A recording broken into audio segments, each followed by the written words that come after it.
When people who have, say, a body mass index of 45 lose substantial weight, go down to, say, 41, they don't have diabetes. So they're still obese, but they don't have diabetes. But of course, that's the operation of the personal fat threshold again. They've just come down. And so it's not a matter of totally getting rid of the obesity. That would be ideal, perhaps, but no, we're just talking about the metabolic side of things here. And so people can remain obese, but manage to get rid of the diabetes, even within that frame. Glucose is a very useful index. It just as a general index of how the diabetes is progressing. But when we look under the surface, in type 2 diabetes, it's the fat that's driving the problem with the glucose. So, yes, using glucose as a measure of what's happening is fine, but it has become a sort of mesmeric substance that's diverted scientists away from what's really happening. Welcome back. In today's episode, I sit down with Professor Roy Taylor. To say this was an honour is an understatement. Roy is one of the most esteemed scientists researching nutrition and type 2 diabetes. His work with studies such as Counterbalance, Counterpoint, Direct, and most recently, the Retune trial have fundamentally changed our understanding of what causes type 2 diabetes and what people living with diabetes can do to improve their metabolic health and quality of life. In this exchange, you will learn about Roy's twin cycle hypothesis, why some people who are overweight develop type 2 diabetes and others don't, what the personal fat threshold concept is, why fat accumulation in the liver and pancreas is so damaging to metabolic health, how someone can get fat out of these organs and in doing so, normalize their blood glucose and blood lipids, and much more. With that, let's hear from Professor Roy Taylor. Okay, Professor Roy Taylor, let's dive straight into the deep end here. And then maybe, if need be along the way, I can ask you to clarify a few things. What is the twin cycle hypothesis? The twin cycle hypothesis was my attempt to put together all the observations on how the body actually worked, how the body dealt with food and metabolism, and what went wrong in type 2 diabetes. So, over the years, we'd learned, firstly, that muscle was very resistant to insulin, and using MRI techniques, advanced MRI techniques, we could measure the glycogen in muscle. And, in fact, use this to show that people who had normal insulin sensitivity in muscle stored a lot of their food as muscle glycogen within the first 5 hours after eating. 1/3, really quite a lot. Whereas people who had low sensitivity to insulin in muscle, so-called insulin resistance, those people stored almost none. And from other work, we knew that the only way that that glucose would be handled, it's not being stored properly, the only way it could be handled would be for the body to turn it into fat. Now that sounds like magic, but that's exactly what the liver does. And so that excess glucose would be shunted into fat, and people would be more likely to build up fat in the liver. Now, we'd shown fat in the liver causes the liver not to respond to insulin. Now, I put all this together, and the twin cycle hypothesis runs like this. Basically, a little too much food over a long period of time will cause fat to start building up in the liver. And when the liver starts getting resistant to insulin, it will start putting out too much glucose, because insulin usually dampens down the constant production of the liver of glucose. So there we have glucose rising a bit, but what happens next is that the pancreas kicks in and insulin levels rise a bit to just bring things under control. Now, that's fine temporarily, but unfortunately insulin speeds up the process of turning glucose into fat.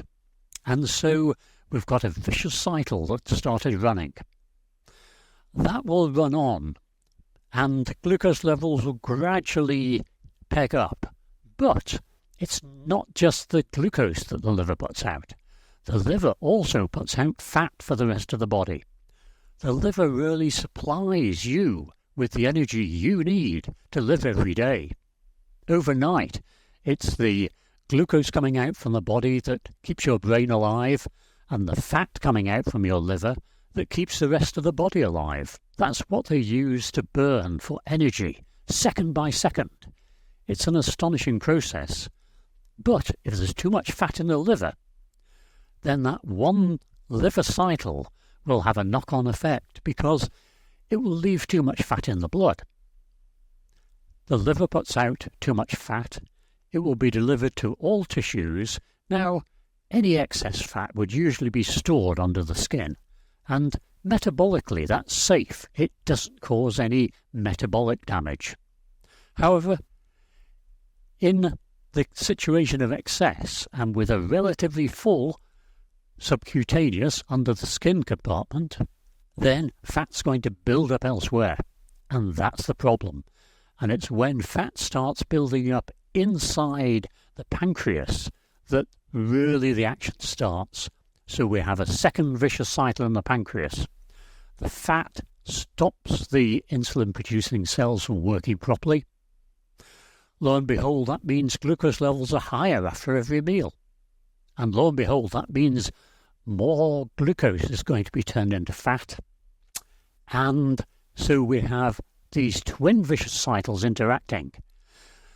The importance of this twin cycle, Simon, was that it explained type 2 diabetes as a simple chain of events.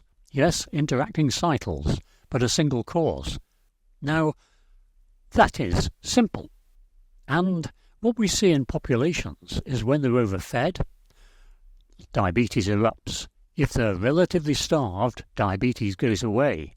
So all of a sudden, we had a handle on this, and it was a complete revelation and a move away from what all the experts were saying up to 2011, that type 2 diabetes was a complex heterogeneous disorder caused by multiple different factors. Well, that's nonsense. Basically, you inherit your genes, but if you put on a bit too much weight, heavier than you can bear, then these twin vicious cycles will start turning. And being a hypothesis, it could be tested and shown to be right or wrong. You said there that the twin cycle hypothesis provides an explanation for a single cause. What if someone is thinking, well, hang on, how can excessive calories explain this if not everyone who becomes overweight or obese ends up with type 2 diabetes? That's a very good question. The first point to make is that there's a wide range of thresholds at which people will develop type 2 diabetes. So in our most recent study, we've demonstrated that those slim people who get type 2 diabetes have got too much fat inside their organs. They simply don't show the fat. So there's this matter of how much fat and this personal threshold for fat. But there's a further point which is really important. About 70% of people of white European ethnicity will never get diabetes, no matter how much they eat, how fat they become. And in fact, at the moment, 73% of people with who have a body mass index over 40 do not have type 2 diabetes and show no signs of getting it in the near future. So we can see that it's only a proportion of people who are susceptible. And that is the stop-go of getting type 2 diabetes. So there are really two stages. One is the eating too much. The other is the genetic factor. But why do I say then it's just one? Well, it's because I'm talking to a group of individuals. They are one person each. And in my consultations with patients, I only have one person in front of me. And that person comes in with a ready-made collection of genes. They are themselves. Now, doctors have to practice the art of the possible. So I'm dealing with individuals. If a person presents to me with type 2 diabetes, they have insulin-producing cells that are susceptible to fat. And that is the whole point. So this disease is simple to understand. Right, so it's not necessarily fat or being overweight or obesity that is the single explanation, but it is fat getting inside these organs, the liver and the pancreas specifically. Fat, I guess, where we could say it shouldn't be in individuals that are more susceptible to this. So certain individuals, as they're gaining weight, are more genetically predisposed to having fat stored within organs, whereas other individuals have a greater capacity, would that be the right terminology, to store more fat subcutaneously and not inside these organs? Yes, that's absolutely right. Okay, so let me throw back to you what I grasped from your explanation of the twin cycle hypothesis. So it all kind of begins with this positive calorie balance. So a very small calorie surplus over a long period of time, coupled with muscle insulin resistance.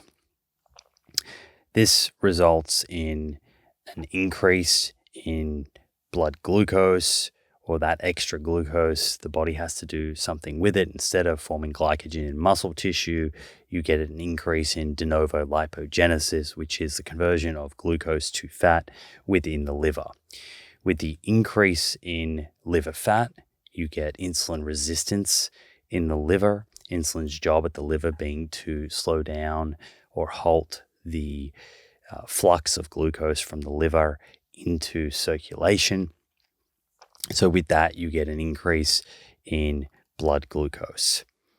The response from the pancreas there is to increase insulin, so insulin levels go up, and insulin then increases or drives more fat production in the liver. Eventually, the body has to do something with that excess fat being produced in the liver, packages it up in lipoproteins, these VLDL, very low density lipoproteins, which are an ApoB containing lipoprotein and are therefore atherogenic, and they go out into circulation. If the subcutaneous fat storage has been exceeded, that excess fat that is now in circulation, it has to go somewhere.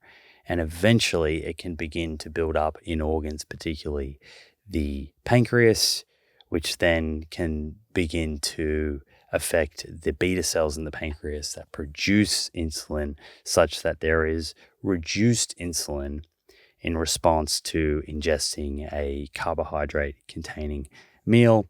And with that, you get increase in plasma glucose, and the liver begins to convert more glucose into fat and so forth. The cycle kind of self-perpetuates. Did I grasp all of that correctly?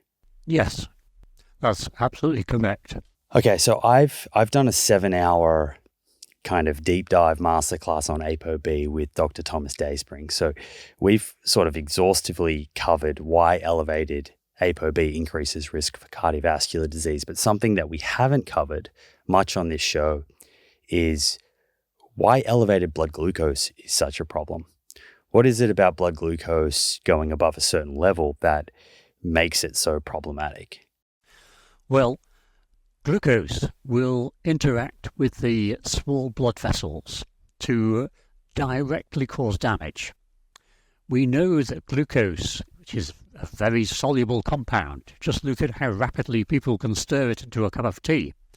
Well, it is osmotically active. It will suck water from other compartments across a membrane, and that tends to damage the very delicate cells that line all our capillaries. So the capillaries, the smallest blood vessels that are really in contact with all our tissues, are really exposed. They're at the front line of damage. And so what are the problems of high sugar?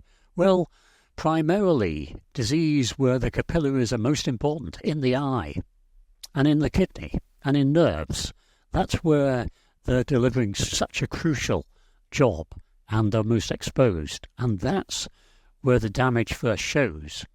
But also the same process is happening inside the lining of the major blood vessels, the arteries. And that's where the heart disease bit comes in.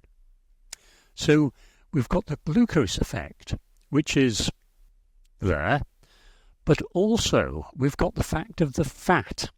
Now, it's the very fact that type 2 diabetes is caused by high levels of fat, essentially, and atheroma, and the process of heart trouble, is caused by high levels of fat. That's where the two come together. So you see the provision of fat as well as the damage caused by glucose leads to the problem in the arteries. Now, cardiologists have tended to focus upon the cholesterol level, and that's absolutely fine. As a clinical measure, it's fairly useful, but it's not a real thing in blood. Cholesterol only exists to provide an envelope for the delivery of neutral fat, which we call triglyceride, and that's really the fat I've been referring to throughout this discussion. So that's the energy source, if you like, for the body, but the liver packages it as triglyceride, but you can't put a lump of butter into the circulation. So you've got to wrap it in an envelope that will be okay with the watery blood. And that envelope contains the lipoproteins, including ApoA, and that's why it's called a lipoprotein, the protein coat, which includes cholesterol. And so VLDL, which you mentioned, yes, that's raised about 50% in diabetes. 50%? What other component of the blood is so grossly abnormal? Even glucose is raised rather less than that in many people who develop type 2 diabetes. So here we have a gross abnormality, and we've shown that with the weight loss and reversing type 2 diabetes, it goes back to normal. And moreover, we've shown the composition of the fat, which comes out of the de novo lipogenesis, turning glucose into fat, reflects this, and that too drops sharply to become normal. So yes, it's an absolutely beautiful process when you see the simplicity of nature working, yes, in a complicated environment, but the processes are actually very simple. That's how nature works, simple, robust processes. It's interesting to think about the fact that in this disease state, often the focus is just on the changes to blood glucose. But as you're speaking to here, there are changes to blood lipids. But I mean, is that something that you pause and think about, that people are wearing CGMs and are hyper-focused just on the glucose component, but there is also this kind of, I guess, derangement occurring with blood lipids at the same time? First of all, glucose is a very useful index. It just as a general index of how the diabetes is progressing. But when we look under the surface in type 2 diabetes, it's the fat that's driving the problem with the glucose. So yes, using glucose as a measure of what's happening is fine, but it has become a sort of mesmeric substance that's diverted scientists away from what's really happening.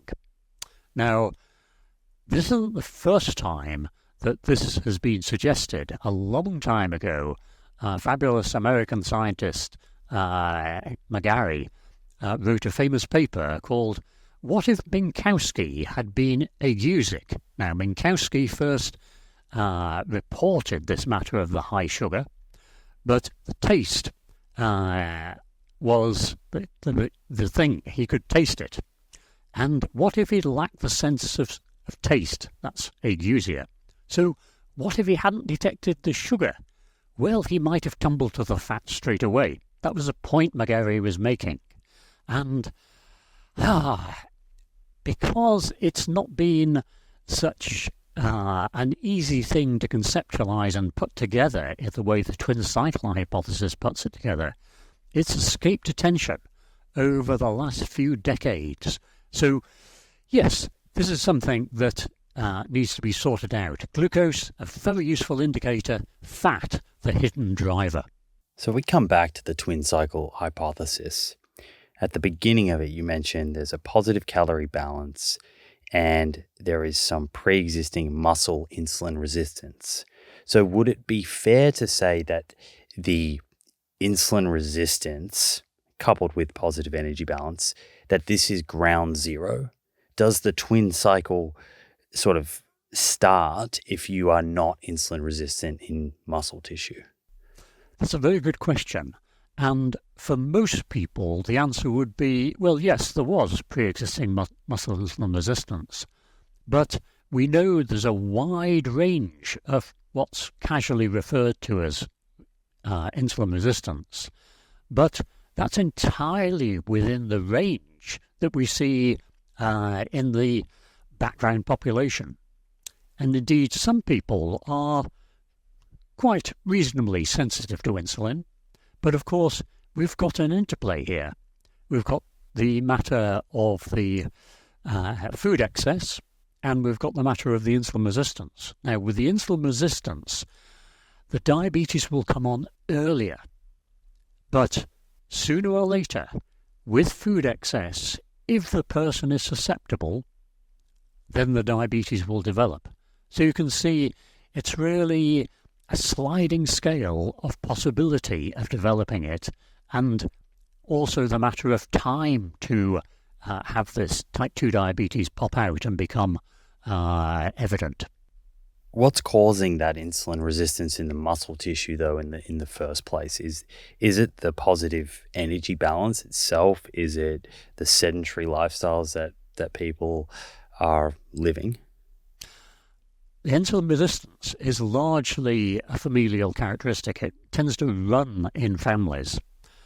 So the most sedentary person in one family might have insulin resistance that's actually lower than the most active person in another family. So we've got genetic factors, and the reasons for them are buried in evolution, and it's guesswork trying to sort out what was going on. But they're there. But on top of that, we've got two major factors. We've got the accumulation of fat, because fat will make muscle insulin resistance as well. But also we've got physical activity, and exercise and an active lifestyle will maximize the possible insulin sensitivity of muscle. In other words, reduce the insulin resistance.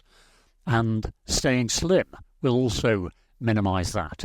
So, yes, as soon as we start talking about muscle insulin resistance, we can identify several factors. That suddenly seems a bit complicated. But hey, for the individual in front of the doctor, they can modify their insulin resistance to some extent, usefully, by being physically active.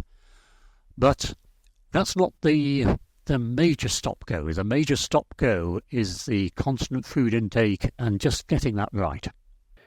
Is there an evolutionary explanation, Roy, for why some people are more susceptible to insulin resistance and others are less susceptible, others are better at storing fat subcutaneously and protected against this fat inside the liver and the pancreas?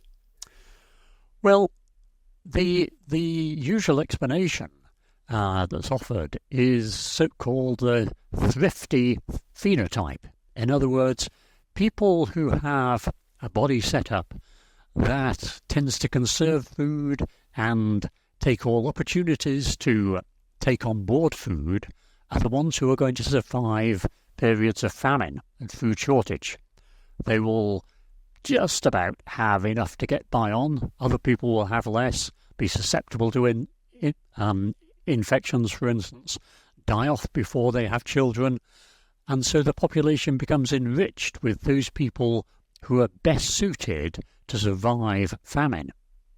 Now, populations that have been exposed to repeated cycles of famine, such as in India, particularly, and across parts of the Far East, then these people have got quite a high prevalence of type 2 diabetes if the whole population is overnourished. So that has taken as support for the hypothesis. So yes, we can imagine reasons for this coming about, but we can never be absolutely certain. It's not something we can test in a rigorous way because we would need to conduct experiments over many scores of generations of humans. And of course, that's not within our gift. Just to kind of double click on your concept, the personal fat threshold, I guess a phrase that I believe that you coined that. The personal fat threshold speaks to how much fat you can store subcutaneously. Is that right? Yes, that is the essence of it. Although there is also a liver component. So some people can be very large and obviously have fat under the skin, excess fat under the skin, but be metabolically normal. Relatively small percentage, but this is entirely recognised. At the other end of the scale, there are some severe genetic conditions with absence of subcutaneous fat. And guess what? They have high levels of liver fat, high levels of fat delivered to the pancreas, and a proportion of people get type 2 diabetes. Now, a very high proportion compared to other thin people, but even so, it's not 100% because some people have the problem with storing fat and the good kind of beta cell that doesn't bother about fat being on their doorstep. So, yes, the personal fat threshold is largely a matter of being able to hold fat in the tissues under the skin and remain metabolically safe. If you exceed your personal fat threshold, you're likely to have diabetes if you're susceptible to it. And so in our recent study, the Retune study, we found that getting people in the normal or near normal body mass index range to lose an average of 6.5% of their body weight, they became non-diabetic. 70% became non-diabetic. So we need to set in context this unfortunate idea that doctors and nurses tend to cling to, that if you have a normal body mass index, you mustn't lose weight. Well, that's absurd, because the concept of normal is rooted in a population, and the advice is being given to one person in the consultation. We're all individuals, and I know from my patients that everyone likes being treated as an individual.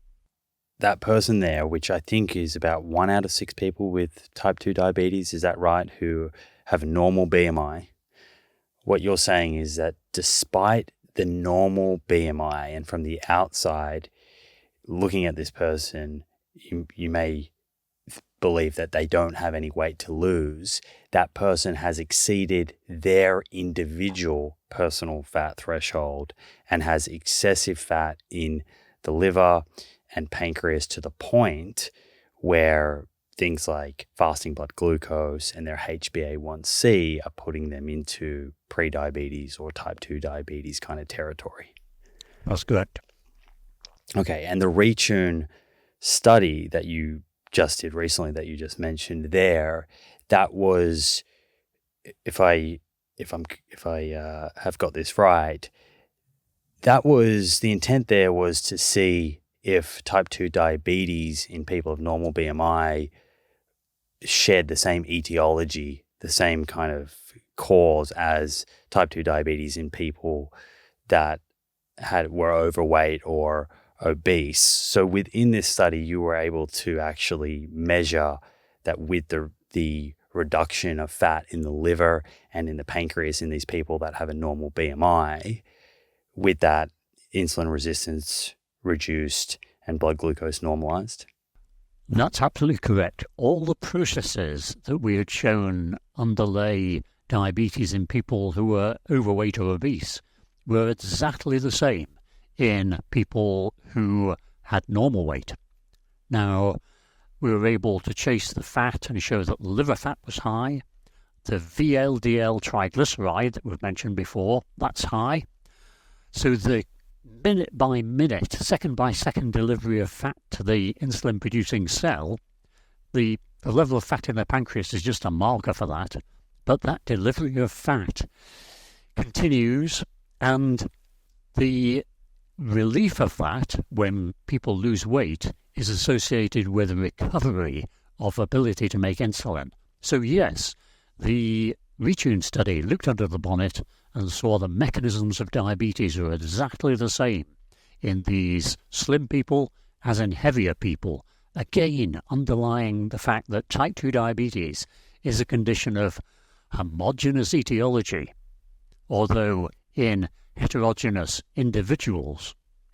So if someone's listening and they're thinking, gosh, I'm in the normal BMI category, I'd love to know if I have exceeded my personal fat threshold, would I be right in assuming a basic blood test that includes triglycerides and fasting blood glucose and perhaps ApoB or non-HDL, that those sorts of markers along with waist circumference are going to be a window into whether you've exceeded your personal fat threshold or not? I can't say that we can be absolutely sure on the basis of measurements. I can give a few guides. Yes, a person who's exceeded their personal fat threshold is likely to have a moderately raised insulin level. They're likely to have a moderately raised fat level, triglyceride level. And also, they're likely to have gained weight in adult life. So many people regard themselves as being normal weight, but they're comparing themselves with their friends of similar age, all of whom have put on weight. And when we ask the critical question, can you wear the same trouser waistband as you wore when you were 21? Then people get it. They can't fit into the size, say, 32-inch trousers they wore at the age of 21. They're now 35, and they think that's okay. Well, it might be okay for most people, but it might not be for them. So you see, it's a matter of likelihood, and all I can say is that the personal fat threshold can only be defined exactly if a person has type 2 diabetes, loses weight, and discovers for themselves where that threshold lies. For some people, and we know this from our biggest study, the direct study, some people need to lose all 15 kilograms. In fact, one person needed to go on to 20 kilograms to get rid of the fat sufficient to get rid of their excess above the personal threshold. But some people only needed to lose a small amount. The majority needed to lose at least 10 kilograms. So you see, that's how the personal fat threshold works. At the moment, despite my best efforts, we've tried to develop ways of measuring it. I can't offer any concrete way of knowing for certain. There's only a matter of degrees of risk at the present time. And you said there the only way of knowing is to lose weight. And I'm assuming to there you're mainly keeping an eye on blood glucose. And I say this with the definition of remission, I guess, in mind here. You'd be looking at blood glucose returning to the normal range without any type of blood glucose lowering medications. Is that how you would know that you are below the personal fat threshold? Yes, that's the final arbiter. And also we would expect the level of triglyceride to have fallen by 30%. It's 50% raised at baseline, coming down to normal is a fall of 30%. You mentioned before that insulin levels could be elevated. This gets me thinking about kind of predicting your risk of developing type 2 diabetes. And I've seen mixed views on this about how accurate insulin lab sort of assays are.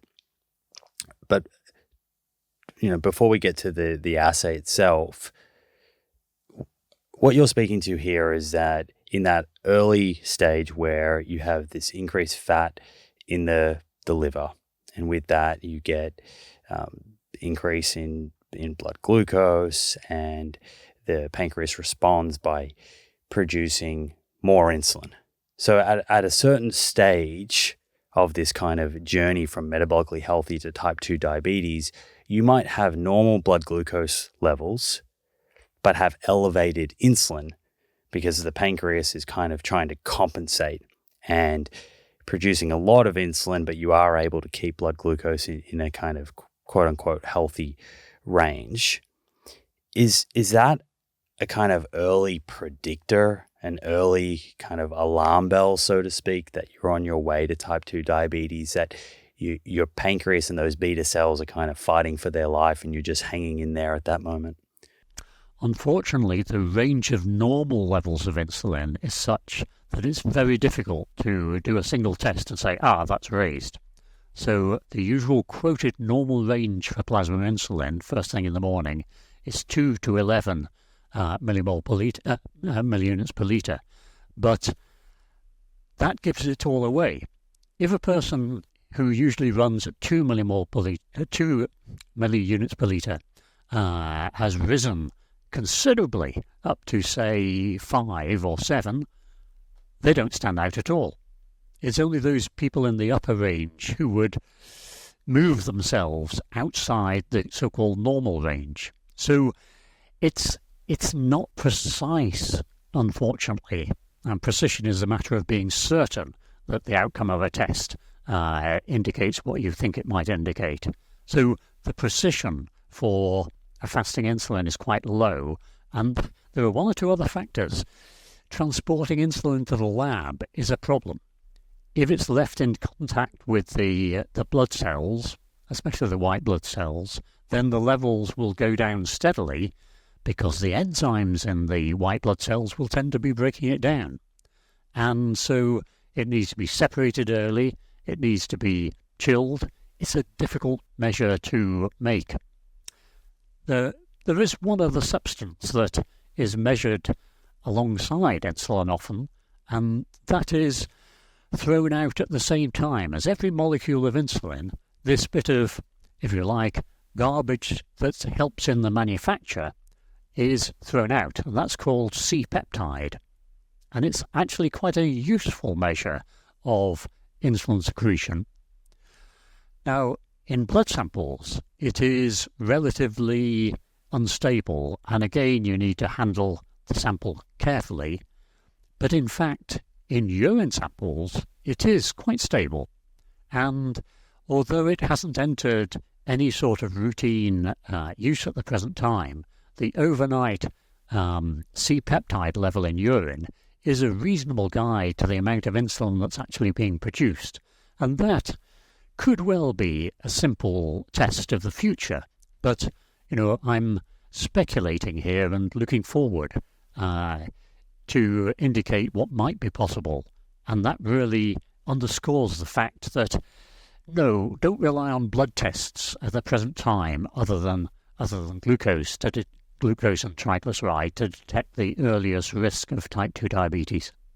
You mentioned there that another clue is just looking back at the past decade or so and seeing if your weight has crept up. I've seen in the literature this kind of recommendation to keep your waist circumference to half of your height. And I saw a few studies mentioning that was a decent predictor of metabolic syndrome. Is that something that you've come across? Yes, indeed. And it would be a far better measure than the body mass index. Not perfect, but better.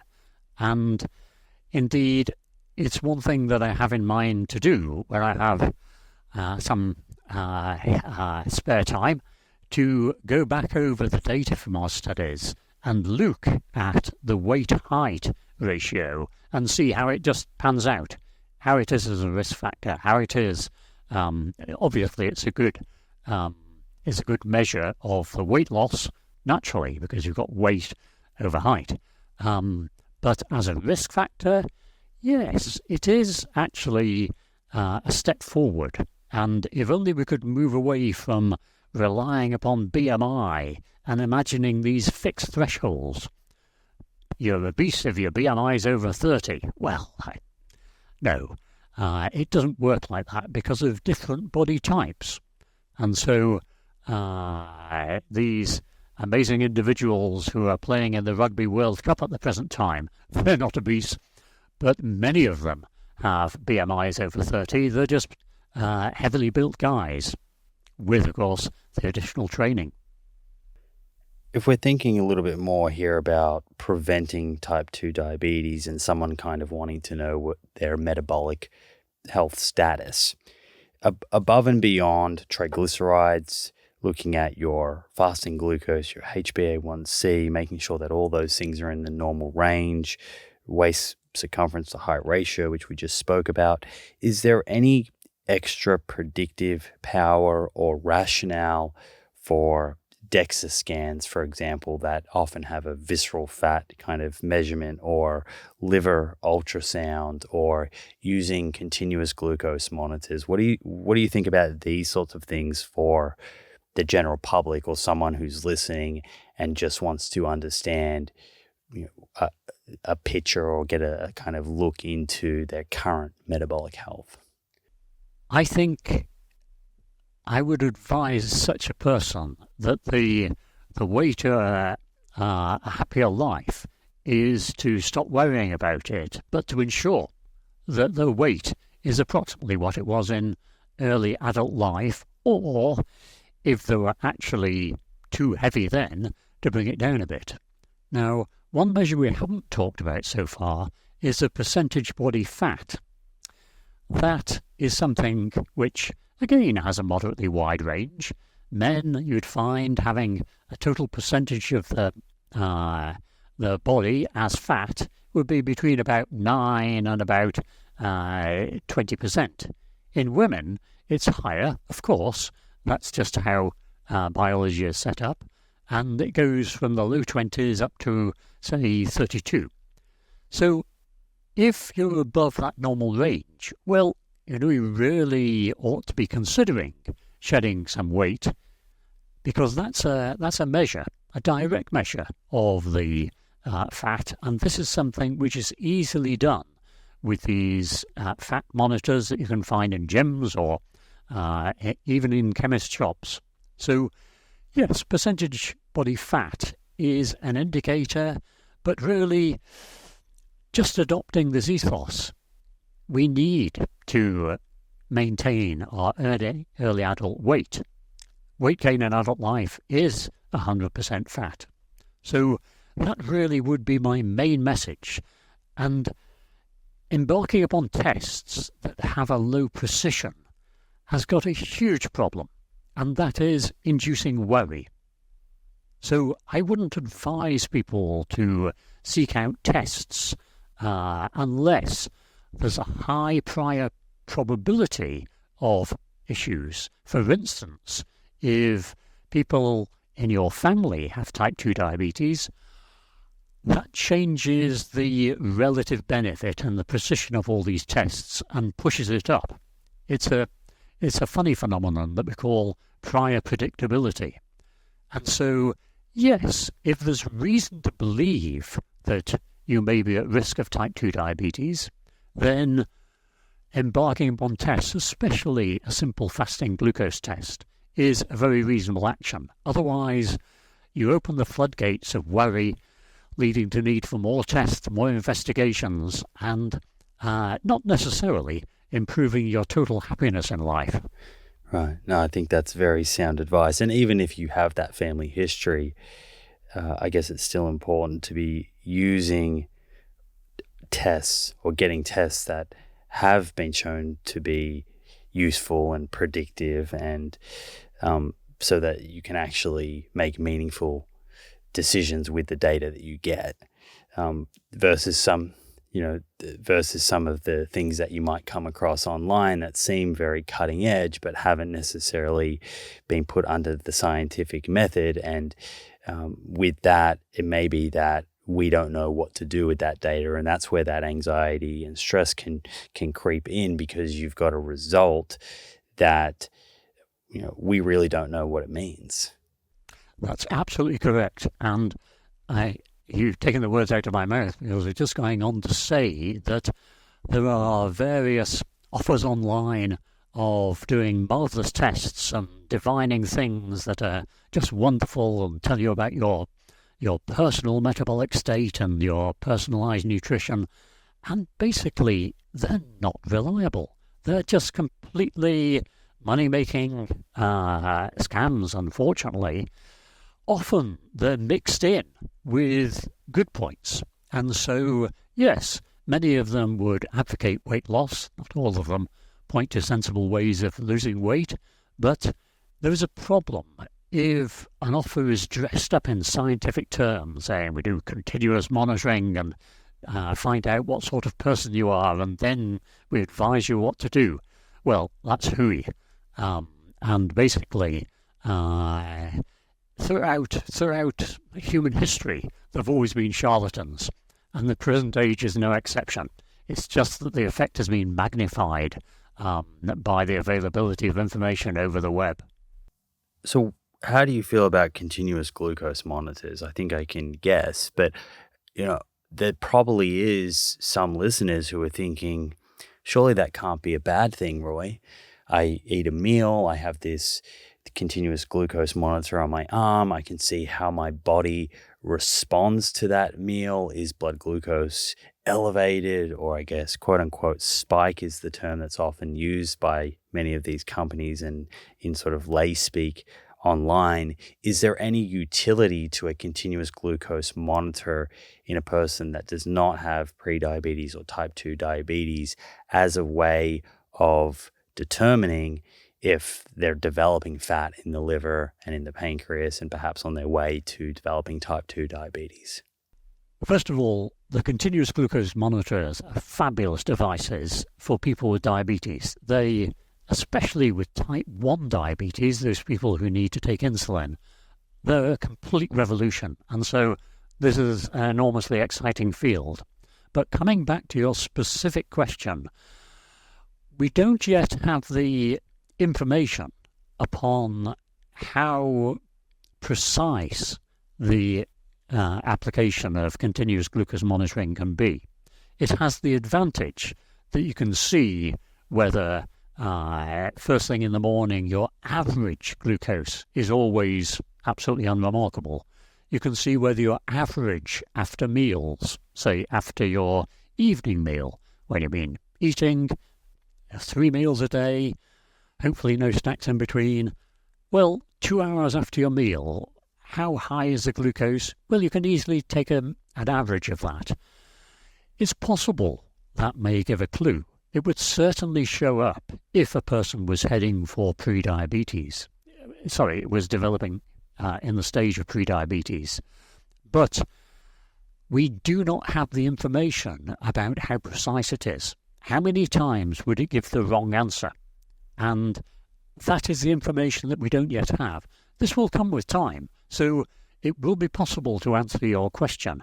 But to my knowledge at the present time, we can't be certain that the information that one would derive from a state of normal glucose tolerance would be sufficient to say, hey, in a few years I'll be heading for prediabetes. We don't have that information.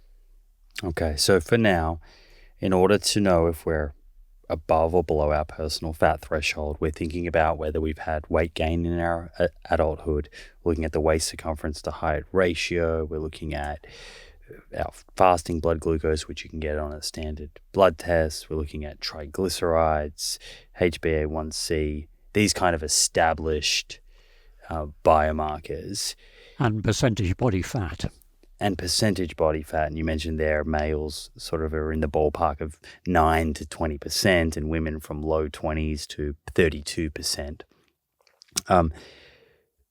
Coming back to the personal fat threshold, you spoke before about the role of genetics and that genetics can kind of dictate how much body fat you can get away with before it starts to lead to this excess fat in the liver and the pancreas, which results in this elevation of blood glucose. Is it just genetics? I've seen various studies that have looked at some interesting things, like, for example, sleep deprivation. I saw a study looked at sleep deprivation, and granted, following severe sleep deprivation, people consumed more calories. So I guess that comes back to the start of the twin cycle, the excessive calorie component. But not only did they consume more calories, they seem to be storing fat more preferentially viscerally. And then also, if we think about certain life stages, there's quite a bit of data suggesting that as a woman enters menopause, body fat distribution can change and there can be more of this kind of abdominal fat. So is there, other factors at play here, like sleep and hormones, that can dictate where you're storing fat? Certainly, but these are all wrapped up in the individual, as it were. Although you mentioned some potentially temporary or modifiable things such as sleep deprivation. Yes, the sleep deprivation, the chronic sleep deprivation, will certainly raise levels of cortisol. Now, cortisol is a hormone that has powerful effects throughout the body.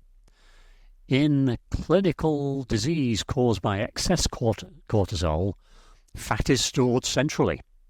There's a so-called lemon-on-a-stick appearance of people with a severe condition whereby the muscles are wasted, but the tummy is expanded with fat. So, yes, chronic sleep deprivation, we can understand that. With regards to the menopause, yes, certainly there is a difference in distribution of fat, and the difference between men and women in terms of illnesses caused by fat tends to narrow after the menopause because of that. So those are factors. There's one interesting area that is now coming into focus. For some time in animal experiments, it's been demonstrated that if a rodent is overweight or made diabetic during pregnancy, then there's a higher rate of diabetes in the offspring of that rodent. Now, for many years, this was regarded as curious because human data didn't seem to point to that. But now it's been worked on for so long, it does appear that there are additional effects that we would call epigenetic effects. In other words, just modifications, not in the genes themselves, but in the proteins and carbohydrate molecules around the genes that cause different function. So, yes, there are certainly epigenetic effects that will contribute to this. And so this may explain some part of the steady rise of diabetes under conditions of stress. But if we set aside all of that, when food deprivation kicks in, then we see everyone in the same boat. And so take away the food, you take away the diabetes. So yes, there are other factors, but the simplicity underlying it all shines through in the sense of what we know when push comes to shove and food is calling the shots. So if you take away the food, take away diabetes. That's different to saying yes. Type 2 diabetes. That's different to saying that there is no genetic component to type 2 diabetes. What you're saying is that not everyone who develops type 2 diabetes, not everyone that is overweight or is obese will develop type 2 diabetes.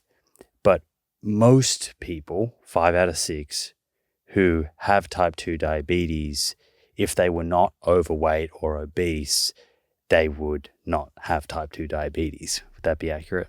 That's correct, yes. When people who have, say, a body mass index of 45 lose substantial weight, go down to, say, 41, they don't have diabetes. So they're still obese, but they don't have diabetes. But of course, that's the operation of the personal fat threshold again. They've just come down.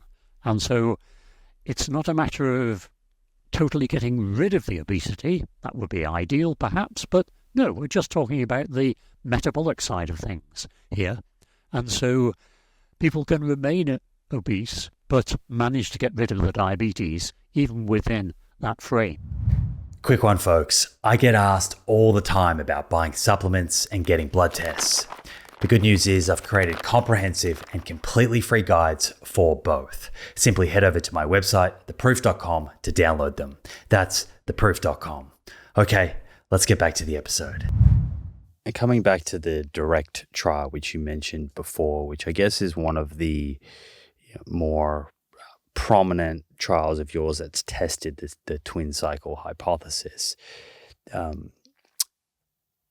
It was 15 kilograms, I think you mentioned, that seemed to be an important kind of number, 15 kilograms of weight loss. So that was the typical weight loss that was required for people within that study to get enough fat out of the liver and pancreas to enter remission? The average weight loss immediately after the low-calorie phase, which in direct was a 12-week phase, the average weight loss was just over 15 kilograms. So yes, that was an average. But some people needed all of that 15 kilogram weight loss to get rid of their diabetes, because putting on even a small amount of weight allowed the diabetes to come back when we tested subsequently. Other people could manage to put on quite a bit and still be free of the diabetes, so that at 2 years down the line, because DIRECT was a 2-year randomized control trial, 2 years down the line, in the weight loss group, the average weight loss had dropped to 8.8 kilograms. And even so, 1/3 of the entire group was still in remission from the diabetes. So you see, that's how it works. We need to aim for the 15 kilograms weight loss. That will take most people into the range where the chances are they'll be free of diabetes.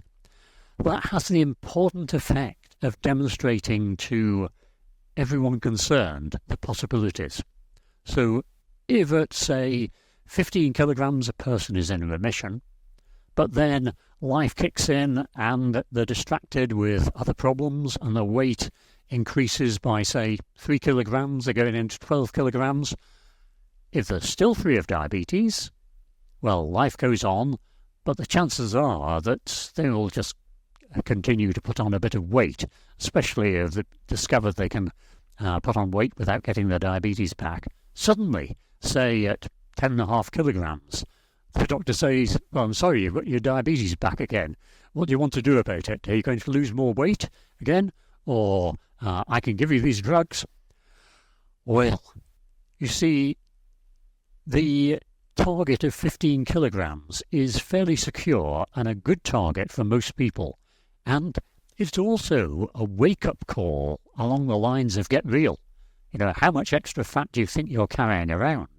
Because most people in our studies have put on more than 15 kilograms than they were when they were in early adult life. So 15 kilograms is not a complete return to a state of youth. It's a return most of the way and will be sufficient to achieve the metabolic goal.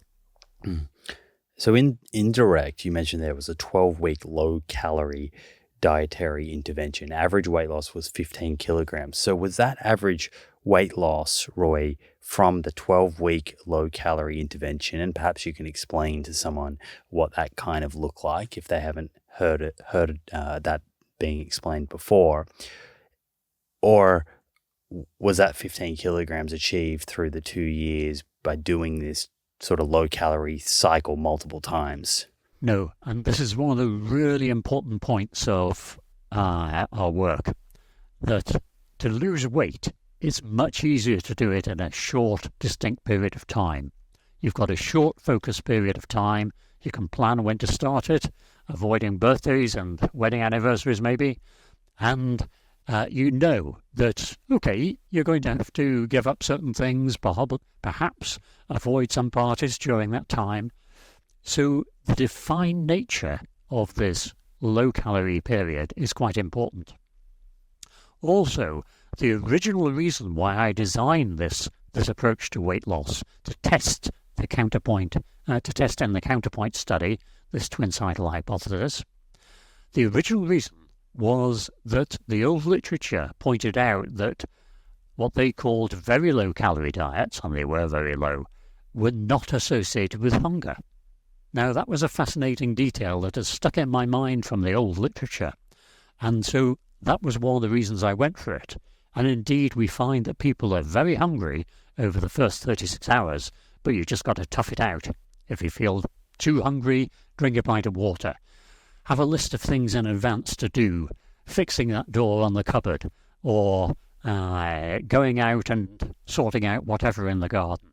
So that first 36 hours is difficult, but after that, people suddenly find that they're not hungry all the time, despite only taking this diet, which in direct was 4 200-calorie liquid shakes. That's a packet of powder made up in a pint of water, partly because it's high protein, about 25% protein. It's actually quite satisfying, and it does actually fill you up. That's the recipe for restricting yourself to 800 kilocalories, just 200 per meal. As I say, in direct, we used 4 sachets a day. In our early studies in Newcastle and continuing now, we use what we believe is a better accepted version, which is just 3 shakes a day, but a large plateful of salad foods or non-starchy vegetables. That allows people to enjoy feeling crunch. It eases the matter of this second phase, which is moving from the low-calorie diet back towards normal eating. How do we do that? After counterpoint, I was surprised when people came to me and said, look, Doc, it was actually much easier than I expected going on this low-calorie diet, but it was so difficult coming off it. So we had to design a stepped food reintroduction. So in Counterbalance, we introduced 1 meal and just kept on 2 shakes per day, and then we introduced a second meal a week later and carried on with 1 shake a day, and then finally, after a further couple of weeks, we dropped that final shake. So people gradually got used to how much of normal food to eat, what to eat, and having a blank slate upon which to write new dietary habits is really rather good. And so we can re-educate people, and all of them are primed in advance that when they get back to eating normal food, they can expect to eat only about 3/4 of the amount they were habitually putting on their plate beforehand. That's quite important. They need to know that in advance. Those are all ways that we try and set up the most difficult phase. The most difficult phase is keeping the weight off in the long term. Because if you look at it biologically, you have the same person doing the same things in the same environment, fast food environment, an environment where it's become socially acceptable to eat when you're walking down the street, even, according to Hollywood, to eat when you're talking. Where did that come from? You see, the social change in the last 50 years has been astonishing, around food. But that's all part of the obesogenic environment. It's not just the fast food and the availability of food constantly, and the lack of satisfying nature of fast food. That's all part of it. But avoiding that and keeping your weight constant, that's a class act, and that's something that we don't have easy answers to. But people who are sufficiently motivated can certainly do it. So that at 5 years from our direct study, these are data that were presented at scientific meetings and not quite yet published, but I can say at 5 years, people were still very considerably below their starting weight. The average weight was still 6.1 kilograms below baseline. Now, for a dietary study at 5 years, that's never been achieved before. Now, only those people who kept off an average of 9 kilograms were still in remission at 5 years. But that says it all, because it's a matter of, yes, getting the weight off. But the human difficulty is one that I'm very alive to, and we're constantly working to try and improve this matter of preventing weight regain after this very successful method of losing weight. What percentage was that, Roy, of the intervention subjects who were able to stay in remission and achieve that 9 kilogram weight loss at 5 years? Of the people who were in remission at 2 years, it was 26% who were in remission at 5 years. But overall, if we look at the line up on the starting line, 149 people started off in the weight loss group. Then it was 11% of those 149 people. We lost track of some of them, but we still count them in saying 11%. If we stick to the information we know for definite, then yes, 13% were in remission. So, in round figures, around 12%. You might say, but that's not very good. Hey, if we use a drug, we talk about number needed to treat. And a number needed to treat that's quite good would be about 1 in 10, 1 in 12. So if you use a drug, then 1 in 10 people are going to actually benefit from it for the reason that it's prescribed, to prevent a heart attack, for instance. But here we have a simple dietary, lifestyle information method that produces more than 1 in 10 of remission of a disease which causes terrible morbidity and early death. So 12% has got to be set in perspective, and it's good. It's not good enough. We can improve on this. But of course, that is a challenge for medicine and healthcare systems to use this information and to put it to good use.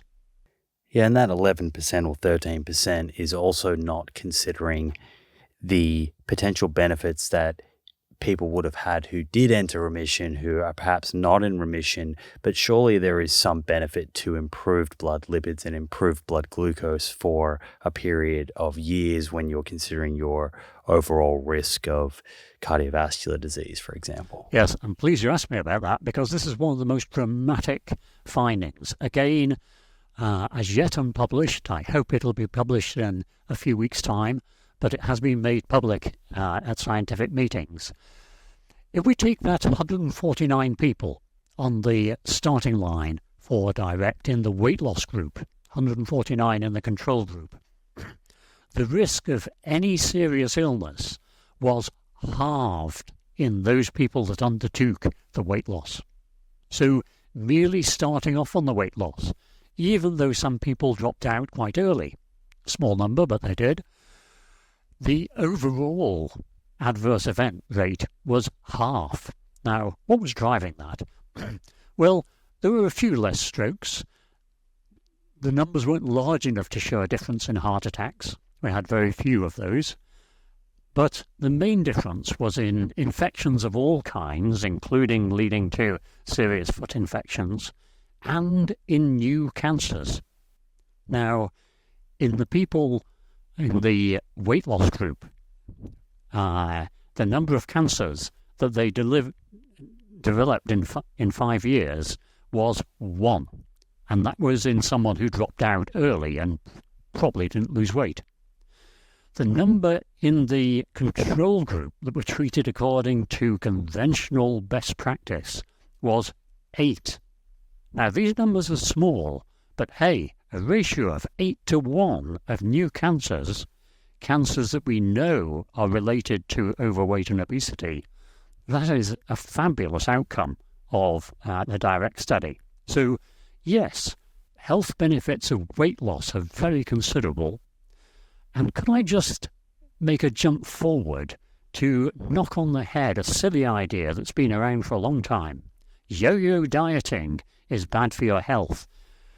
That's nonsense. There's no consistent information that losing weight and putting it on is bad for overall health in the weight range we're talking about. So we can be sure that people who lose weight and keep it off for a while and over a period of time have reduced their average weight, they will gain hugely, and there will be not only healthier but also happier people. To kind of double click on that concept of yo-yo dieting and coming back to this intervention. So just to be clear, when you looked at the 5-year data, and I think you said there was 26% of people that were in remission, or 26% of people in remission from 2 years were still in remission at 5 years. Is this still a group of people who only did that low-calorie intervention, that 12-week intervention that was 800 kilocalories a day, and they only did that once? They weren't repeating that over the years to come? If they put on weight, they were offered the possibility of using the low-calorie products again. Because what we discovered in Direct was that people, of course, put on weight during times of stress due to family illness, due to financial reasons. All these factors kick in. And when someone is busy dealing with this, the matter of concentrating on food intake and keeping it down goes out of the window. So we found the commonest reason for weight regain was a sudden event, which of course passes. And so when that event had passed, we offered people the chance to regain the previous advantage. So that was a process that was running in the background, and in Direct, half of all the participants needed at least one of what we called a rescue package. So yes, this is part of the business of avoiding long-term weight regain. And so if people put on weight, it's not a failure, it's just something to be dealt with. So yes, some people did have short periods of low-calorie intervention to get the weight back down again, but by and large, they were just living entirely ordinary lives, eating ordinary foods, trying to avoid fast foods, and keeping an eye on their weight. I think you said 36% of the subjects in the intervention group in Direct achieved remission at 2 years, which is remarkable. That's an incredible result to see. But if we flip that statistic just for a moment, and let's think about the individuals. So let's think about the 2 out of 3 individuals who come back and are not in remission. So that's 64%. What are the main reasons that you believe would explain why they didn't achieve remission? Well, it was really the weight regain that sticks out a mile. So the people who were in remission maintained their weight loss far better than the ones who relapsed. And so that was very obvious, for instance, at the 5-year mark, when the average for the whole group was a weight loss of 6 kilograms. But that was swayed, as it were, by the small group who were in remission, who was still at just under 9 kilograms, 8.9 kilograms weight loss. So if we look at the people who'd lost remission, my rough calculation would be probably about 5.5 kilograms below baseline compared with 9 to stay in remission over 5 years. So that's how it stacks up. So that's the main reason. And of course, you could look for reasons underlying that. And life stresses are a big matter. Changes to social circumstances, etc. So these are things that affect real people. And as doctors, we just need to advise how best to navigate those. But I think having demonstrated the biology of type 2 diabetes, having shown what a simple condition it is in the managing concept, it helps doctors deal with all these complexities, because life is complex. And I wouldn't suggest for a moment that this was a simple matter for an individual to deal with, but we can see the main factors and deal with them. That's really the exciting consequence.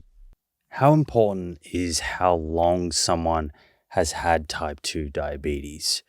I think I've read in your work that this strategy of weight loss and getting below your personal fat threshold is more effective in the person who still has some beta cell function and can with weight loss can start to get a normal kind of insulin response. Can you kind of speak to that, and I guess the importance of, once if you are diagnosed with prediabetes or type 2 diabetes, the importance of trying to lose that weight and get below the personal fat threshold as quickly as possible? Yes. So there are two questions really there. One is achieving remission in the first place. The other is how long you can keep it off. So achieving remission in the first place, this is strongly influenced by the duration of prior diabetes. Now, in the famous counterpoint study that proved the twin cycle hypothesis, I opted to study people only in the first 4 years, a completely arbitrary decision, but we had to start somewhere. But in counterbalance, we tackle the question, okay, will we see the same information, the same results, if we study people with long-duration type 2 diabetes as well? So in counterbalance, we had people with duration of just a few months of diabetes up to 24 years. And we showed very clearly that the longer the duration, the less likely the chance of remission was. Perhaps down to maybe a few percent chance, 5% at 23 years, which is the longest I've observed personally. But in reality, we know that the shorter the duration, that's the most important factor for remission, assuming the weight loss. And so taking up your prediabetes point, yes, prediabetes, that's the time to act, because you will almost certainly be able to achieve remission of diabetes, assuming it's true type 2 diabetes. But how long can you keep it away? Well, provided weight is kept down, from all my observations, it suggests that diabetes will remain away as long as the body avoids weight regain. My longest duration personal patient is coming up for 19 years. And so, yes, duration is a real factor. And if people keep the weight loss off, remission is going to be at least prolonged. What is it about the duration, Roy? Is it that the longer you are above your personal fat threshold, the more damage there is to these beta cells, and they just eventually lose the ability to secrete insulin? Yes, the most dramatic piece of information from the counterbalance study was that people who went into remission had an insulin response at baseline when we first tested them in the diabetic state that was pretty poor. It was about half normal. The group that didn't go in remission had an insulin response at baseline that was almost none. So you see, there was that flicker of life still in the people who went on to be able to get remission. So yes, it is a matter of how long the insulin-producing cells, the beta cells, have been exposed to fat and, of course, glucose, because the fat assault on the beta cell is joined by a glucose assault on the beta cell, and that's why in diabetes the beta cell continues to go downhill. So there's a lot of different, I guess, dietary strategies out there to help create a calorie deficit and promote weight loss. And there's a lot of debate and fighting between low fat and high fat and different styles of kind of dietary restriction. I'm assuming that your view here is that the best option for at least some people, we can go into who that might be or might not be, is to utilize a sort of one of these very low calorie diet, intensive, short duration. It's not a lifetime thing. You kind of rob the bank, or I think you say in your book, 7 days to slay the monster. Is that where you're at, that if you had prediabetes or you had type 2 diabetes, that you think that's the most effective strategy for someone to adopt from a dietary point of view? Yes, on average. Although individuals may have individual preferences, circumstances may vary so that other ways may suit, but there are some really important points to make about achieving weight loss. The most important thing is that you achieve it. And so setting this goal of 15 kilograms weight loss for most people in the overweight or obese range is important. You realise how much you've got to lose. Now, just fiddling with the components of food, raising or lowering this or that, is not going to achieve that. You need to have a very substantial cutback in, say, the fat content of food, which would make it unpalatable for many people. The carbohydrate content of food, well, certainly in the UK, very low carbohydrate diets are quite unpopular. They're not sustainable, because people actually feel they need some modest amount of carbohydrate. So changing the composition is not terribly good in general. However, there are as many successful diets as there are different individuals, and some people really don't mind a low-fat diet. Some people don't mind missing out all carbohydrate foods, but they're few and far between. And that's why randomized studies randomize people to a group of this diet compared with that diet. But of course, in this group, just imagine you've got half the people that suit the one and not the other, and in the other group, you've got half the people that suit the other and not the one. And so they end up having results that are 49, 51%. And so it's very understandable that there's confusion in this area. So how to approach it? Well, for the individual, you've got to suck it and see. I would advise going for the low-calorie diet, getting rid of the type 2 diabetes. That's the go-getting aim. But if for some reason that's unfeasible or found to be absolutely impossible, then why not try one of the other methods? The Mediterranean-style eating with low carb is probably the best researched, and intermittent fasting is probably the second best researched and used in practice. Other forms of dieting, entirely possible. Let's move to the other extreme for the moment and take the celebrity diets. A celebrity says, well, what I did was to only eat kiwi fruits and absolutely nothing else. Well, it somehow suited them. Maybe they are not being quite straight in reporting the total amount of weight they lost due to that alone. Maybe there was assistance from other means.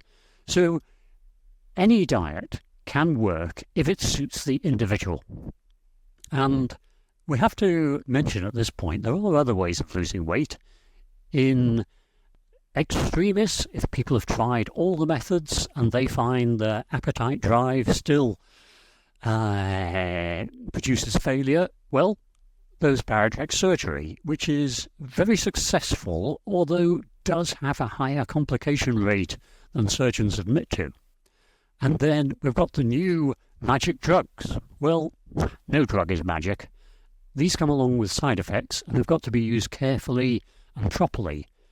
But if used carefully and properly, then they can achieve weight loss, and they too would do the bit. So we've got a range of measures. My work has established what can be done within the constraints of the NHS, as that is a very severely cash-limited service, cash-restricted service, you might say. And I had to demonstrate for a thing to be useful, it had to be low cost. And this is a highly cost-effective way of going about weight loss, which makes it suitable for healthcare systems. And just to clarify, the kind of magic drugs you're talking about there are drugs like GLP-1 agonists like Ozempic, which I'm sure a lot of people have heard of. And to kind of, I guess, underscore a point that you made about diet studies and how they may have certain people randomized to a group who do well on a certain macronutrient ratio, some that do poorly, and then in the opposite arm, the same thing. I previously had Professor Christopher Gardner on the show, and he spoke to exactly that point about diet fits. And one of the interesting things that they looked at, and that was a 12-month low-carb versus low-fat trial, and I know that you'll be aware of it. But the average weight loss was not significantly different, but when you went in and looked at the waterfall plots, you did see on each arm, some people did poorly on low fat, some did well. And same thing with low carb. So to your point, at this stage, without being able to predict who's going to do best on low carb or low fat, then the individual can kind of play around with it and see what feels easiest for them. I do wonder, though, in one context, Roy, whether there is an advantage to a low-carb diet. So if we come back to the person that's had type 2 diabetes for quite a while and their pancreas is just completely beat out, they can't produce insulin, even if they're losing weight, they're one of those people that are not entering remission. Do you think that is a context where a reduced carbohydrate diet might have an advantage? Sure, but it depends what level you're starting from. And that's the whole point. The matter of low carb, the whole debate has been made complicated by the fact that people were talking about different things. Now, in the UK, we're talking about perhaps 55% carbohydrate consumption on average. That means some people are taking 65, 70. For them, it will make a huge difference to the diabetes as you describe it, to drop down to, say, 45, which is a very sane level. If someone was tootling along at 45% carb intake, dropping it further probably won't make a huge amount further difference, because there the body is coping and it needs a certain amount of carbohydrate to function optimally. And so we've got this difficult matter of what is excess. Certainly, having sugar-sweetened beverages is an obvious excess that can be cut out. Adding sugar to tea and coffee, don't do it. Taking desserts, well, perhaps in limited quantities. How about the big sources of carbohydrate, that is, potato, rice, pasta, bread? Well, that needs to be looked at, and it's certainly sane to have a moderately carbohydrate-reduced diet. Probably the ideal is a Mediterranean-style diet, with lots of salad, non-starchy veg products, and moderate carbohydrate reduction. Hey friends, if you'd like to stay connected and reinforce the valuable insights from this show, let's connect on Instagram. You can find me at Simon Hill. That's at Simon Hill. I look forward to seeing you there. All right, let's dive back into the episode. How important is overall diet quality? Because we've spoken a lot about energy, and I guess at the beginning, when outlining the twin cycle hypothesis, you kind of underscored this very small but long-lasting calorie surplus kind of being at the base of the development of type 2 diabetes. But I've seen quite a few studies that have looked at, for example, comparing different types of fats in the diet. So comparing foods that are rich in saturated fats versus foods rich in polyunsaturated fats, and seeming to show that when you swap calories from saturated fat for polyunsaturated fats, that there is an improvement in insulin sensitivity and a reduction in liver fat. Are these things important for people to also consider, sort of above and beyond calories and weight loss, the kind of makeup of that dietary pattern and the types of macronutrients that they're consuming? You'll get much more bang for your buck by reducing the total amount of food eaten than by changing the composition of food. The reason is the body sees relatively little of the food you eat. It goes through the liver. The liver will change the fat. It will take carbohydrate and turn it into fat. Excess carbohydrate, as we've mentioned, gets turned into 100% saturated fat. That is really quite a worry. And by excess, we're looking at people taking 60, 70% carbohydrate in their diet, which unfortunately is entirely unremarkable in terms of the population. So, yes, the only sane approach is to avoid obvious sources of saturated fat without decreasing your enjoyment of what you eat. And so using olive oil, using monounsaturated or polyunsaturated oils for cooking, yes, that seems to be a no-brainer. Not using excess, that also is straightforward. Not eating excess fat. I think perhaps that thick layer of fat around your pork chop is best left on the plate.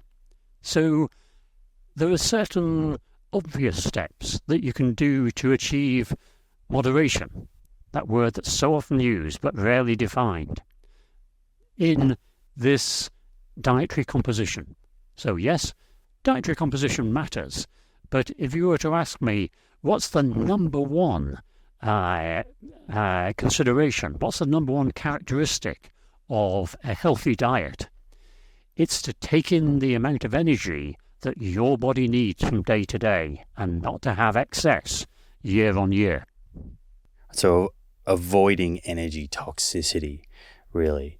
Yes. And I know this might take us into the weeds a little bit, but I'm interested. Why is it that saturated fats have a differing effect on the liver, on hepatic fat or insulin sensitivity at the liver compared to polyunsaturated fats? Is that a mechanism that you have come across? I don't think it's completely unraveled, but at the level of the molecules operating in the cell, if you have saturated fat, it's a carbon chain which is very bendy. If you have a monounsaturated fat, it's got an angle in it. It is a different substance for the cell apparatus to handle. And so the geometry of the molecules may well be an important part of what we see as to what comes out at the other end. So that's the best answer I can give. Bridging the epidemiology, which just reports the phenomena, to the absolute molecular level. And so that's the state of the art as far as I'm aware. Perhaps switched-on biochemists might be able to give a more precise answer. But as I understand it, it's the angle of the molecule that is produced, because these fat molecules are long. This saturated fat produced by the liver is 16 carbons, and most of the fat molecules in human blood are 16 to 18 carbons, and they're usually long and flexible. Change that, and you change the behavior of the fat. I think that's really the overall answer at the present time. You've mentioned a few times that the body can convert excess carbohydrates into fat in the liver. I just want to clarify something here. I think that there's this pervasive view out there that carbohydrates, they're driving the weight gain and diabetes. And you and I know that not all sources of carbohydrates are equal. A jelly bean, I often say, for example, probably doesn't have the same effect on our health as a black bean.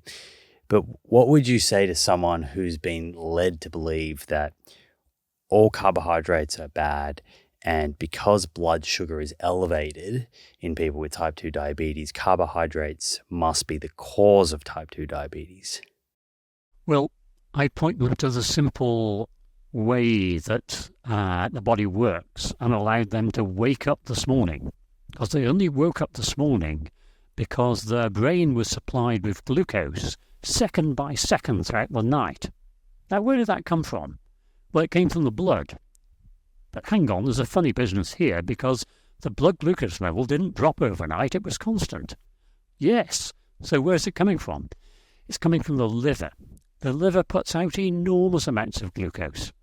Overnight, you'll put out 10 grams every hour. That's for an average-sized man in average health.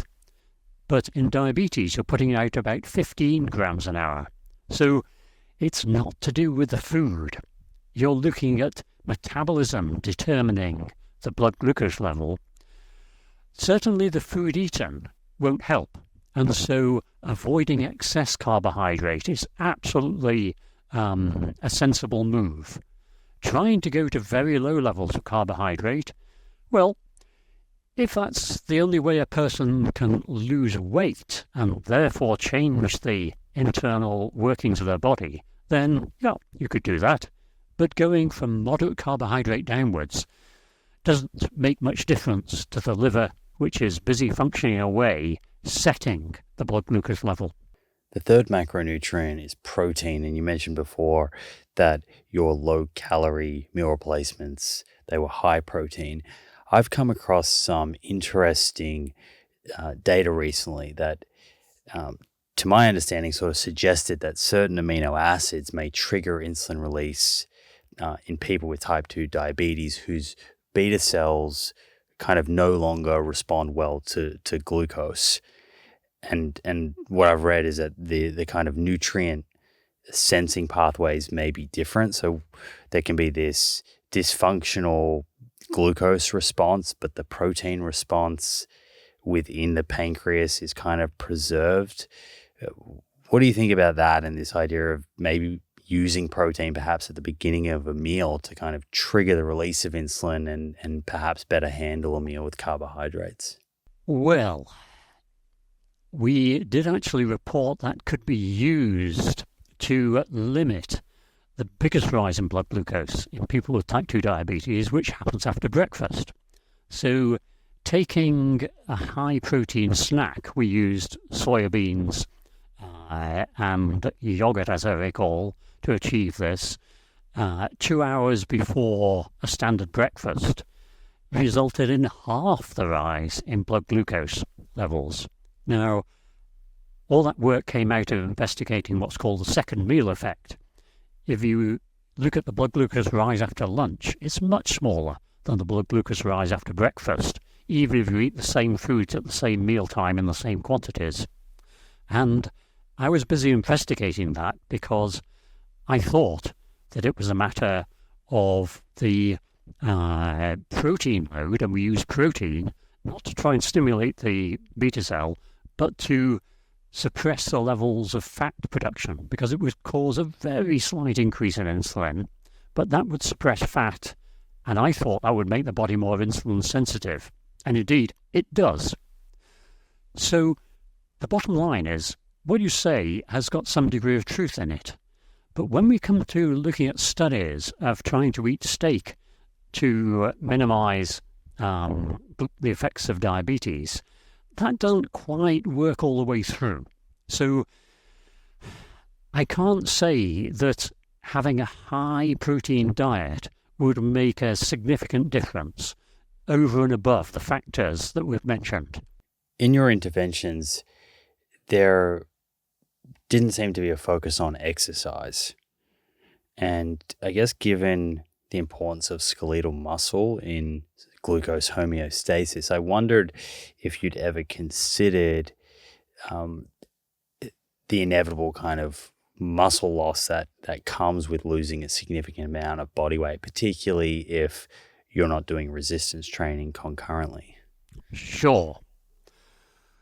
Focusing for a moment on the loss of muscle mass, this is something we measured. It was a 4% decrease in fat-free mass of the body in the counterpoint study. So we measured everything in that first study. Now, if I persuaded you to walk around every day wearing a weights vest that contained 15 kilograms of weight, guess what? Your muscle mass would increase by a few percent over 8 weeks. If people lose 15 kilograms, the muscle mass has to decrease because every day they're carting around less body. And the muscles we're talking about are the muscles you never think about very much. They're the huge muscles maintaining the posture of the lower back and keeping the hips in the right position. Those are the real energy consumers during moving ourselves around our curious race of bipeds. We rely on those muscles and a lot of energy there. So when people are 15 kilograms lighter, there's a physiological reason for them to have less muscle mass.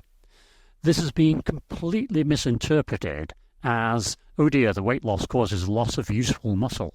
Well, no, it's not useful muscle. The body decides how much muscle is useful by how much work it has to do every day. You can prevent this using resistance exercise, and that's absolutely right. And I would add that in the Newcastle Magnetic Resonance Centre, we've not just been researching food and diabetes, we also do exercise studies on ordinary people, couch potatoes and athletes. So this is an area that we're really very tuned into. So our studies of resistance exercise show very precisely that that is a very good way of building muscle. Why didn't we use it in counterpoint? Well, the reason relates to one of our exercise studies, which took a group of inactive people and got them to train up, and we made measurements on them throughout this period so that they could do a half marathon. They all completed the Great North Run. I have to say they didn't all run it, there was a lot of walking, but they all did it, and moving from their totally sedentary behaviour to doing this was remarkable. What happened to the level of fitness? It went up remarkably. What happened to their weight? It did not change. Now, they had burnt huge amounts of energy in the training, during the race. Why hadn't it changed? After every research project, we invite back our participants to hear the results. We explain the results for them, what they've gone through all these traumas of measurements for, as well as finding out how it was for them. Because that's how we learn how people can perhaps have studies done in a more tolerable fashion. We learn how, for instance, a diet was affecting people. But in this case, I wanted to hear how it was for these people after all their training. And I said, one of the funny things is, the average weight stayed exactly the same, even though we were burning so much energy, and I'd expected it to drop. And this lady put up her hand and said, "You don't understand, doctor. When you're coming back from your half-hour walk, you've only got one thought in your mind. I deserve that pie." And suddenly, I had a completely different perspective on ordinary people doing much more exercise than usual, and the thoughts and behaviour that elucidated. So I went to the literature and found out if there was any basis for this. Yes, compensatory eating after starting an exercise program is well recognised. This explains why your friends might say to you, "Hey, I joined that gym, I've swallowed my guts out for 3 months, my weight hasn't changed, it's just not working, I don't know what's going on. Compensatory eating.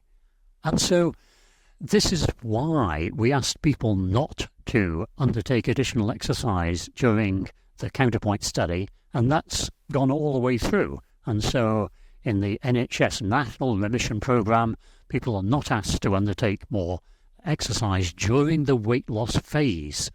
But let me emphasise a really important point.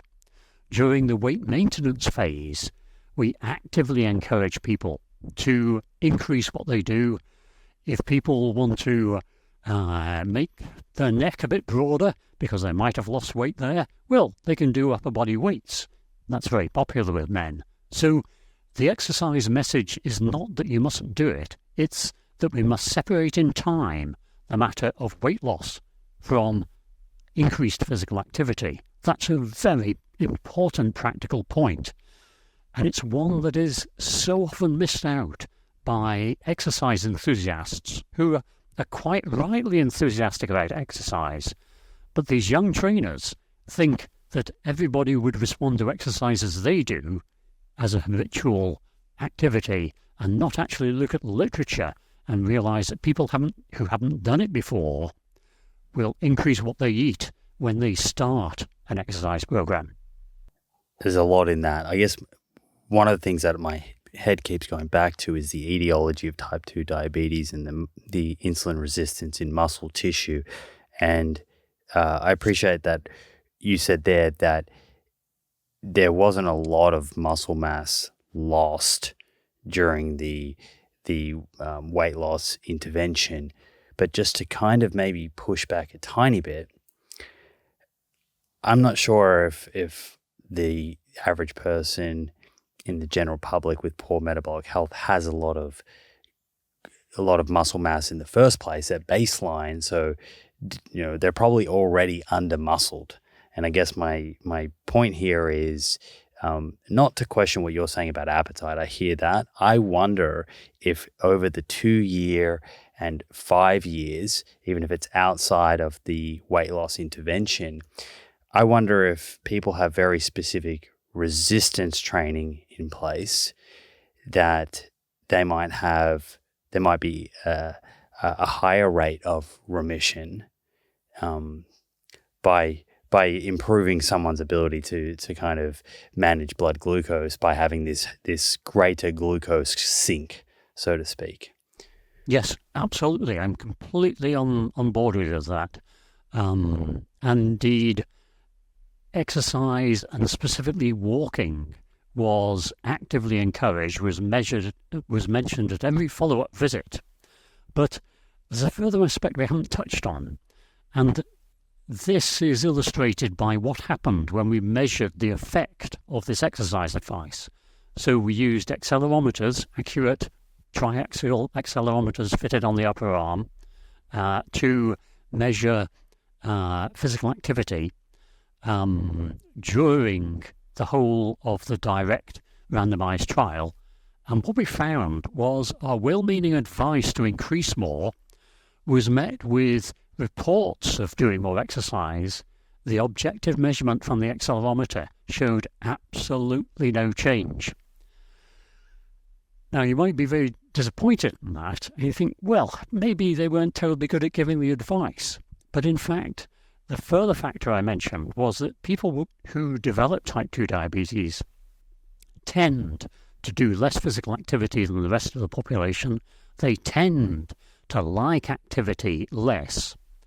Whether this is a biological feature or it's merely an additional factor that makes the diabetes more likely, we don't know.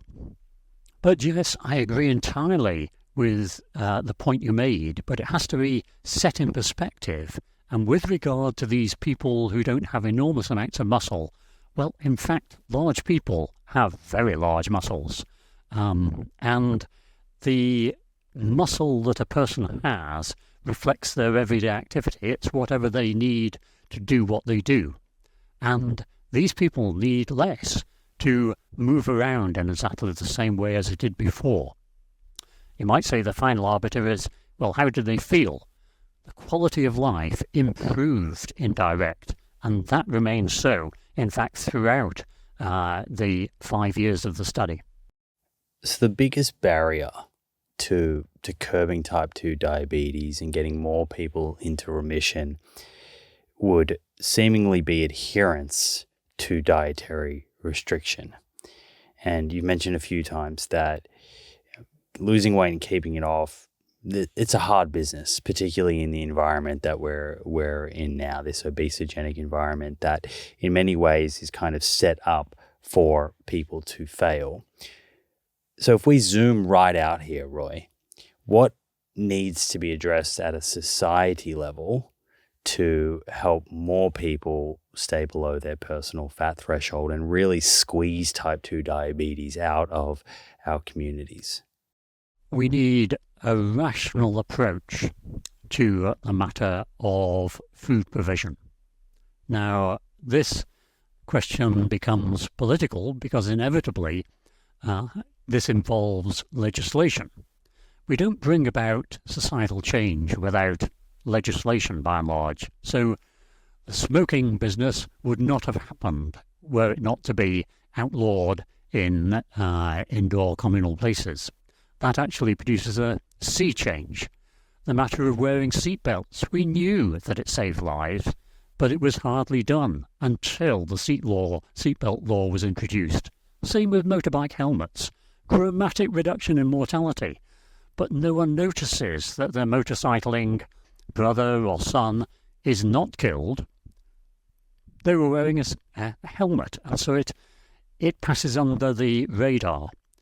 With food, here we've got a highly toxic substance in excess that is one of the few toxic substances that's not regulated. Talk about any other toxin? Yes, we have sensible legislation. Mention food, and I'm afraid politicians are swayed by arguments of, oh, we don't want a nanny state, we can't legislate about food, everybody needs it. Well, that might be true, but we can put reasonable limits on. So what are those reasonable limits? Well, the first thing was a small step in the right direction of putting a tax on sugar-sweetened beverages that forced a reformulation. It caused horror in the soft drinks industry, who said, well, we're going to have redundancies and our profits are going to go down and shareholders will suffer. It was done. What happened to employment? No change. What happened to the profits? And we can see now the published profits continue to rise in a straight line. So that argument was untrue, and exactly the same arguments are being made about restrictions upon two things: the amount of added sugar in prepared foods, fast foods and ready meals, and total quantity served. Now that's a more difficult item to deal with, but those are changes that can be made to legislation, along with the restriction of fast food outlets near schools. Certainly in the UK we have a terrible problem with childhood obesity.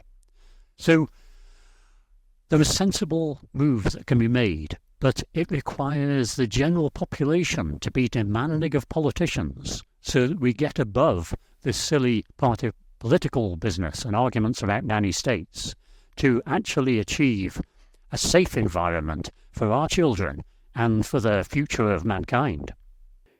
Are there still questions that remain unanswered that you have from a scientific point of view, or do we understand enough now about type 2 diabetes that you could retire, you could maybe move into politics, Roy?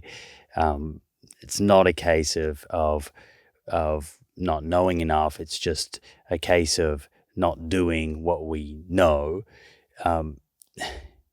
Is that where we are right now, or do we need more studies on type 2 diabetes to get a better kind of handle on it? Great question. I think we're in possession of all the knowledge we need to make sensible changes to our environment, legislative changes included. But do we know everything? No, we don't. And we would benefit by learning more. Exactly what is it that causes the insulin-producing cell to start curling up its toes and not performing well? We don't really understand that. And it's still a relatively under-researched area because the scientists investigating the beta cell have been focused on glucose, because that's so easy to use in the lab to produce a stressed beta cell. But there have been relatively few studies, apart from the ones that informed the twin cycle hypothesis, of researching the effect of fat on the beta cell. Those very early studies illustrated the point I made about some people not being sensitive to fat. Well, their beta cells just don't care if there's fat around, whereas the beta cells from sensitive people, they go under. We don't understand the processes. We don't understand why. So, yes, there are scientific questions that remain open, but that's no excuse for not acting now with regards to the wider population health and for individuals to be advised by doctors for their best metabolic health. Is it still a hypothesis, the twin cycle hypothesis, or would you say that it's been proven and I guess is a model? It's one of these curious things. The term hypothesis always sticks. You might say it could almost be described as a theorem, but we don't use that terminology.